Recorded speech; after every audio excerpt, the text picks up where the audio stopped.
ચાલો ધોરણ 8 ચેપ્ટર છે 10મું અઢી આના. પાઠનું નામ છે અઢી આના. પ્રકાર છે જીવન પ્રસંગ અને લેખકનું નામ છે સ્વામી સચ્ચિદાનંદ. એનો જન્મ છે 1932. પાટણ જિલ્લાના સમી તાલુકાના મુંજપુર ગામે એ સ્વામી સચ્ચિદાનંદનું વતન હતું. જે પાટણપુરાનું મુંજપુરા ગામ છે એનું વતન હતું. હાલ તેઓ પેટલાદ નજીક દંતાલ પાસે ભક્તિ નિકેતન આશ્રમ સ્થાપી લોકકલ્યાણની અનેક વિધિ પ્રવૃત્તિઓ દ્વારા કરી રહ્યા છે. શું કીધું કે હાલ અત્યારે ક્યાં છે? તો કે પેટાદ નજીક દંતાલી પાસે ભક્તિ નિકેતન આશ્રમ છે તે અહીંયા લોકોના કલ્યાણની પ્રવૃત્તિ કરી રહ્યા છે. તેઓ આપણા આધુનિક યુગના ક્રાંતિકારી વિચારો ધરાવનાર સંન્યાસી છે. મારો અનુભવો, વિદેશ યાત્રાના પ્રેરક પ્રસંગો, ધર્મ, ચાલો અભિગમ બદલીએ, છેલ્લી ટ્રેન વગેરે પુસ્તકોમાં સમાજ, રાષ્ટ્ર અને માનવ કલ્યાણના પુરુષાર્થકા આ જીવનચિંતકના સ્પષ્ટ અને નિડર વિચારોને વેદકથાથી રજૂ થયા છે. એના પુસ્તકો છે તો કે કયા? તો કે મારા અનુભવો, વિદેશ યાત્રાના પ્રેરક પ્રસંગો, ધર્મ, ચાલો અભિગમ બદલીએ, છેલ્લી ટ્રેન વગેરે પુસ્તકો છે એ કેને લગતા? તો કે સમાજ, રાષ્ટ્ર અને માનવ કલ્યાણના જે પુરસ્કારતા છે એના સ્પષ્ટ અને નિડર એટલે કે કોઈ જાતનો બીક ન હોય એવા વિચારો વ્યક્ત કરતાના રજૂ કર્યા છે. આત્મકથાના આ અંશમાં વિદ્યાભ્યાસ માટે લેખકને લગની અને એ માટે એમણે કરેલી મથામણ અને વેઠેલી મુશ્કેલીઓમાં પ્રેરણાદાયી ચિંતન રજૂ થયું છે. આત્મકથા એટલે કે જીવન પ્રસંગ એટલે કે પોતાના જીવનમાં જે બની ગયેલો પ્રસંગ છે એ આ પાઠમાં રજૂ કર્યો છે. અને એને અભ્યાસ કરવામાં જે લગ્ની હતી અને એને જેટલી માથામણ અને જેટલી મુશ્કેલીઓ વેઠી હતી એને આમાં રજૂ કરી છે. જિજ્ઞાસા પ્રેરક અને પ્રસંગકંત અને સંઘર્ષજન પરિસ્થિતિ નિરૂપણને રોચક બનાવે છે. જે આપણા કષ્ટની આધારે જે આપણે પરિસ્થિતિ અનુભવી છે એની આમાં વાત કરી છે. બાલ્યકાળમાં તે પાઠશાળામાં થોડા શ્લોક તથા રુદ્રી વગેરેનું અધ્યયન કરેલું. બાલ્યકાળ એટલે કે નાનું બાળપણમાં જે સમયમાં જેને પાઠ વિશે, નિશાળ વિશેની જે હતી એની વાત કરી છે. પાઠશાળા એટલે નિશાળ. રુદ્રી એટલે કે અર્જુન વેદના પસંદ કરેલા મિત્રો અથવા સંગ્રહ મંત્રો એટલે પણ વ્યાકરણ વગેરે કશું જાણે નહીં. સંસ્કૃત ભાષાની આમાં વાત કરી છે. એને અમુક શ્લોક આવડતા હતા પણ જે વ્યાકરણ છે એમાં એને કાંઈ આવડતું નહોતું. મન રહીને થતાં કરતું કે જો મારી સારી રીતે ધર્મ પ્રસાર કરવો હોય તો સંસ્કૃત વિદ્યા ભણવી જોઈએ. એને મને એમ થતું હતું કે જો મારે ધર્મ પ્રસાર કરવો હોય તો મારે કેવી વિદ્યા ભણવી જોઈએ? સંસ્કૃત વિદ્યા. મારી 23 વર્ષની ઉંમર થઈ ગઈ હતી અને હું હવે મન પોતાના ભણવા માટે ઘણી મોટી ઉંમરમાં માનતો હતો. એની 23 વર્ષની ઉંમર થઈ ગઈ હતી. એના મને ભણવામાં કેવી ઉંમર લાગતી હતી? મોટી. સુરપુરાના 1 મહિનાનો નિવાસ દરમિયાન અધ્યયન કરવા મારો વિચાર પાકા થયા. અધ્યયન એટલે પાકું કરવાનો. મારી ઈચ્છા હતી કે હું 1-2 વર્ષ થોડું વ્યાકરણ શીખી લઉં, સંસ્કૃત શ્લોકોનો સમજી શકું એટલે બસ. શું કે છે? એની ઈચ્છા હતી કે હું થોડુંક વ્યાકરણ શીખી લઉં અને શ્લોકનું 1-2 સમજી જાઉં એટલે ઘણું. મેં સુરાપુરા જે એનું ગામ છે ત્યાંથી સીધા મથુરા વૃંદાવન જવાનું નક્કી કર્યું. સુરાપુરા ગામથી ક્યાં જવાનું નક્કી કર્યું? મથુરા વૃંદાવન. મેં વિદાય આપવા આખા ગામ હિલોડે ચડ્યું હતું. શું કીધું? એને વિદાય આપવા આખું ગામ ગયું હતું. સૌની આંખમાં આંસુ હતા. દર વર્ષે અહીં આવવાનો એવો સૌનો આગ્રહ હતો. એ ગામમાંથી વિદાય આપવા માટે દર વર્ષે એ આ ગામમાં આવે એવી એને બધાને આશા હતી. ધર્મના નામે અસંખ્ય લોકોએ અસંખ્ય અણગમા ઊભા કર્યા હોવા છતાં આજે પણ જો નિષ્પક્ષ વ્યક્તિ ગામમાં આવી જાય તો લોકો ભાવ વિભોર થઈ જતા હતા.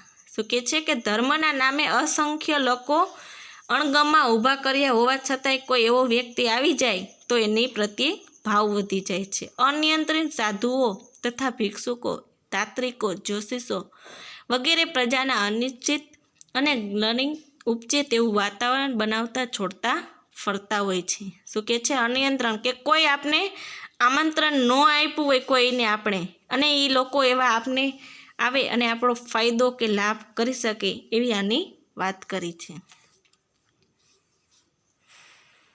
જો આ બધાને વ્યવસ્થિત તથા નિશ્ચિત કરેલી શકાય તથા ગણથી ગાળીને યોગ અને યોગ હિત કે અહિતને ભેદ કરી શકતા હોય તો ધાર્મિક ક્ષેત્રમાં બહુ મોટું કાર્ય થઈ શકે તેમ પણ તેવું થઈ શકે એવું દેખાતું નથી. શું કહે છે કે જો આ બધી વ્યવસ્થા એટલે કે જો આ પરિસ્થિતિમાં કોઈ એવી ગણગાણી ગાળી કે યોગ્ય કે ન યોગ્ય અથવા કે ફાયદો કે ન ફાયદો કે નુકસાન કે ભેદ કાર્ય વગર ધાર્મિક ક્ષેત્રમાં આપનું કાર્ય કરી શકે એવું દેખાતું ન હતું. ઊંઝાથી ટ્રેન દ્વારા હું રવાના થયો. ગામ લોકોએ મને 30 રૂપિયા આગળ કરી આપ્યા હતા. હવે મને લાગ્યું કે જો મારે અધ્યયન કરવું હોય તો પૈસાની જરૂર પડશે એટલે સ્પર્શ નહીં કરવાનો નિયમ ચાલુ રહી શકે નહીં. શું કીધું? ગામ લોકો એને 30 રૂપિયા આપ્યા હતા અને એને અધ્યયન એટલે કે પાકા કરવા માટે જે એને જવું હતું એને નિર્ણય લીધો હતો. અજમેર રોકાઈને હું મથુરા આવ્યો. હું ઉતર્યો હતો તેની સામે જમનાજીનો ભરપૂર પ્રવાહ. હું બેઠો બેઠો ઘણીવાર આગંતુક શ્રદ્ધાળુઓને જોતો હતો. શ્રદ્ધાળુ એટલે કે જે લોકો આવે છે એને નવા આવનારા લોકોને જોતા હતા. તેઓ જમનાજીનું ખૂબ જ પૂજન માનતા હતા. પૂજ્ય માનવા છતાંય સ્વસ્થતા જરાય ન રાખતા. શું કહે છે કે ક્યાં ગયા? મથુરા જઈને જમનાજીનું ભરપૂર પ્રવાહ એટલે કે એકદમ નદીનું જે પાણીનું વેન જતું હતું એની વાત કરી. શ્રદ્ધાળુ એટલે કે જે લોકો આવતા હતા દર્શન કરવા તેની જોતા હતા અને લોકો પૂજ્ય એટલે કે પૂજા કરતા હતા અને એની માનતા હતા. પણ એની પૂજા કરતા હતા એ પ્રમાણે જમનાજી ચોખ્ખા ન હતા. ગંદકીનો પાર નહીં. લોકો બોલતા જમના મૈયા કી કૃપા છે. મારા મનનો પ્રશ્ન થતા. શું કહે છે કે ગંદકીનો પાર ન હતો. લોકો બોલતા હતા કે જમના મૈયા કી કૃપા છે, પણ એના મનમાં પ્રશ્ન ઊભાતા હતા. આ જલ પ્રવાહ પર કૃપા કરતા હશો કે છે એના મનમાં એ પ્રશ્ન ઊભા થતો કે તમે આ જલ પ્રવાહ છે કે આ પાણીનો પ્રવાહ છે એની ઉપર તમે કૃપા કરતા હશો.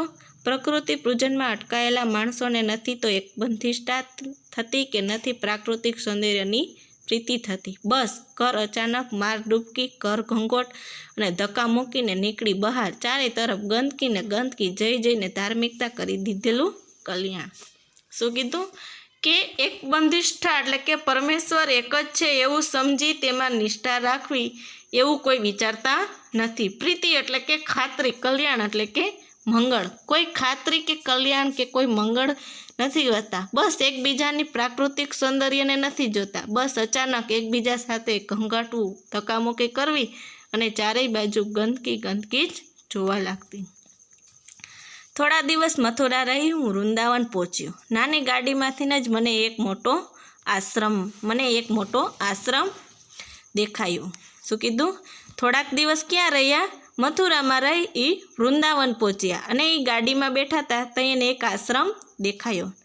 નામ પણ ઘણા મોટા અક્ષરોએ લખ્યું હતું, સ્રોત મુનિ આશ્રમ.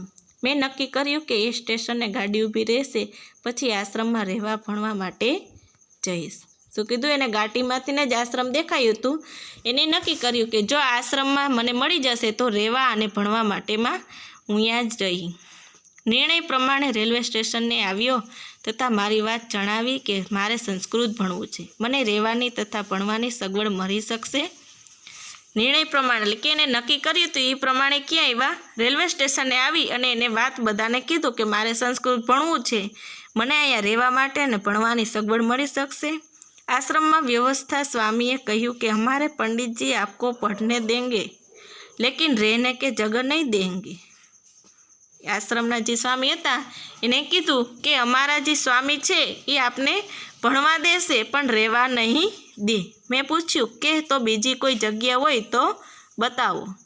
તેમણે મને દૂર આવેલા પરમહંસ આશ્રમનું નામ આપ્યું અને ત્યાં જવા સૂચન કર્યું. સાથોસાથ ઘુઘુમોકી લઈને આવતીકાલે ભણવા માટે જવાની સૂચવ્યું. ઘુઘુમોકી એટલે કે સંસ્કૃત ભાષાના વ્યાકરણનું એક પુસ્તક.